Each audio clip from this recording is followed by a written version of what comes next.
टंडुजान Mohammad town committee जी सालाना budget इजलास में माली साल 2025-26 करोड़ 26 लख रुपए जो टैक्स फ्री बजट पेश कयो वियो जेको टाउन काउंसिल जे समूरनि मेंबरनि जी गॾियल मंज़ूरी सां पास कयो वियो।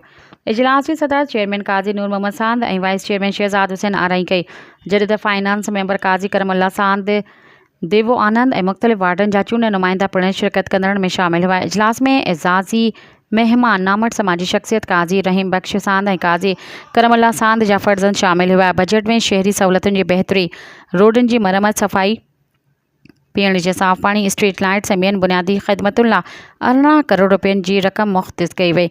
इन मौक़े ते चेयरमैन काज़ी नूर मोहम्मद सांद चयो त हीउ बजट अवाम जी उमेदुनि जो अक्कासी आहे।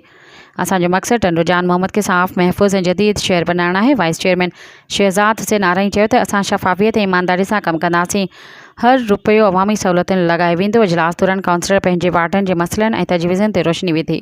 सब्सक्राइब कयो अवामी न्यूज़ HD खे ऐं ताज़ा तरीन ख़बरुनि लाइ ॾिसंदा रहो अवामी न्यूज़ HD।